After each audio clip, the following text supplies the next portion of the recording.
chocolate, spices, cake. Let's get cooking.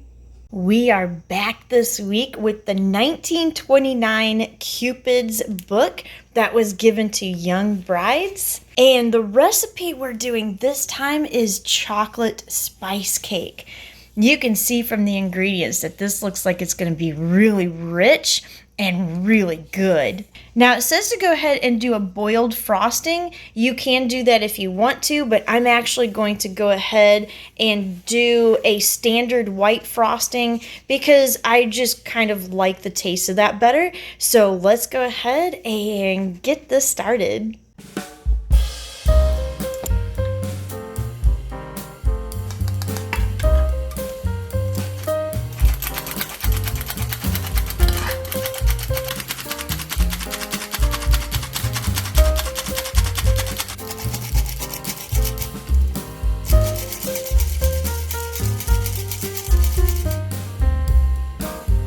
Okay, so I didn't want to, and I almost skipped it, but I did go ahead and sift it 3 times just like the recipe said to do, and I'm glad I did because look how beautiful that is.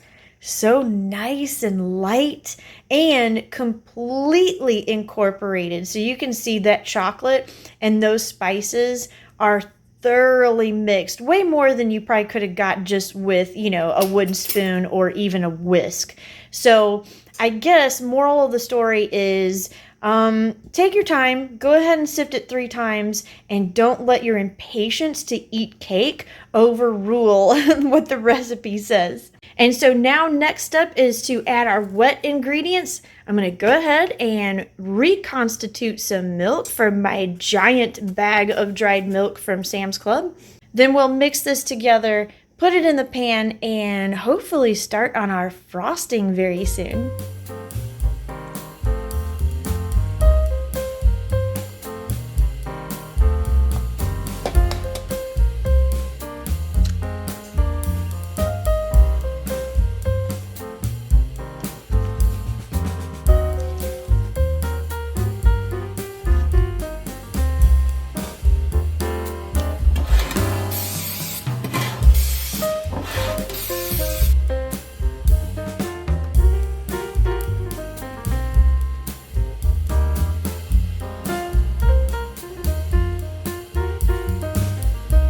I have a confession to make.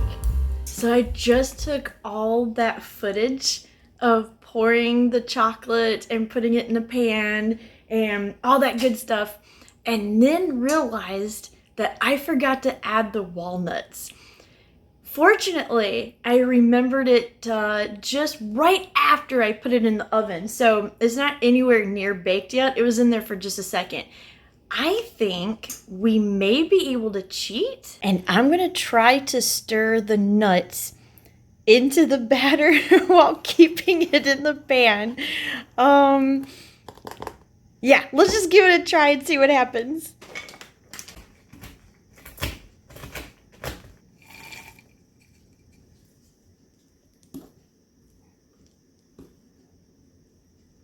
And just like that, there are walnuts in the batter, and no one will ever know. So let's go ahead and slip that back in the oven and act like we never did this.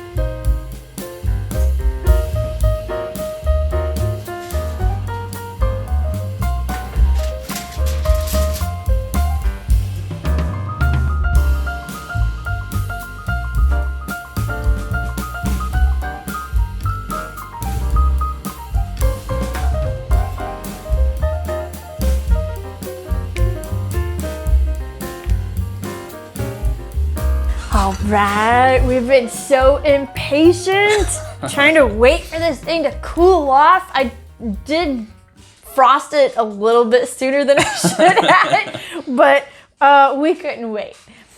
So, are you ready? Mm-hmm. All right. Oh, it's harder than I thought.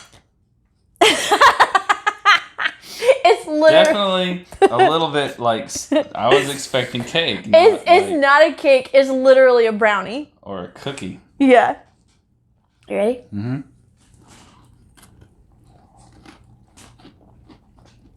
Okay. Number one, I think that's the best frosting I've ever made. I'm going to try the cake part by itself just to get a little better idea. Okay. Yeah, complete brownie. I mean, I think it's got a little bit more of a cake texture than a brownie. it's definitely like, I think it's way more chocolate cake than it is brownie.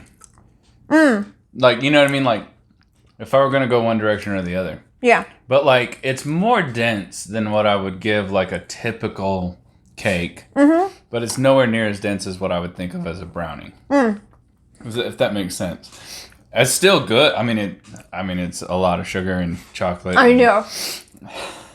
It's kind of hard to go wrong. No. So basically what you're saying, it's a break. A brownie cake.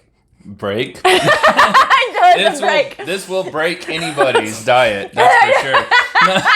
It might even break your teeth. This is cavity inducing, I'll tell you that. I will say this.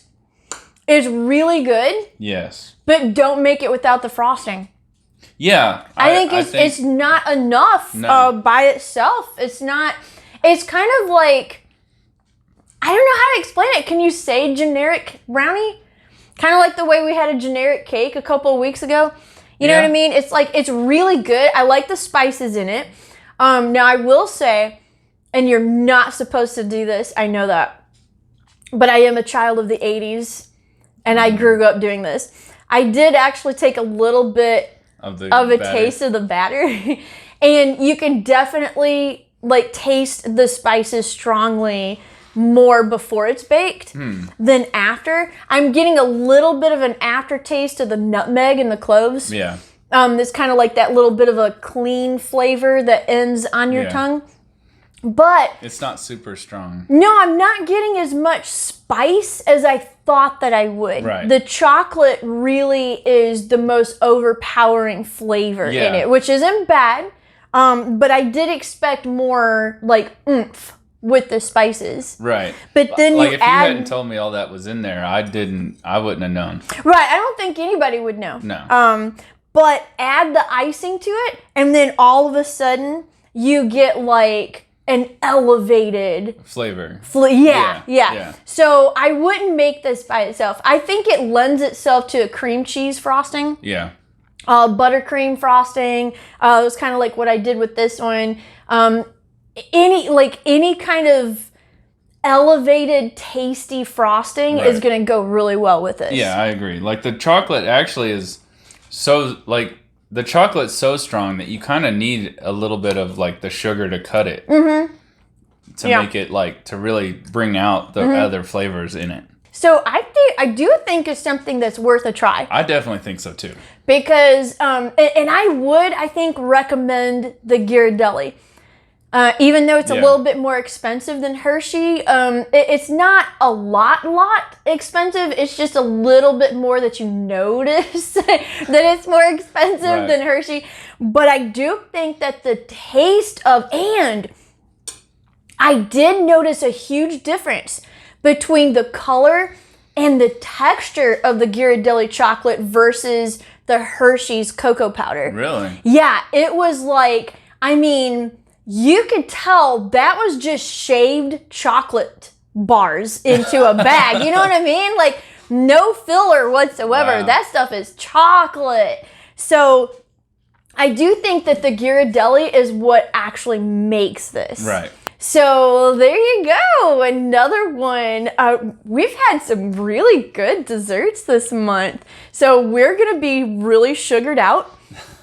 And probably not wanting dessert after this for a long time. I'm going to go into sugar coma. Yeah, we're going to be in a coma. Which means that next week we're going to shift gears away from dessert.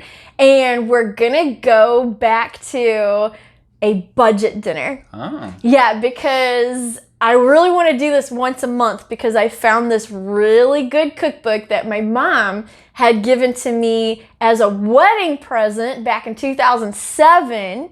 And I think it's a really fun thing to put on the channel because they promise you a full course dinner, even dessert, for under $10. Wow. And that's for 4 people.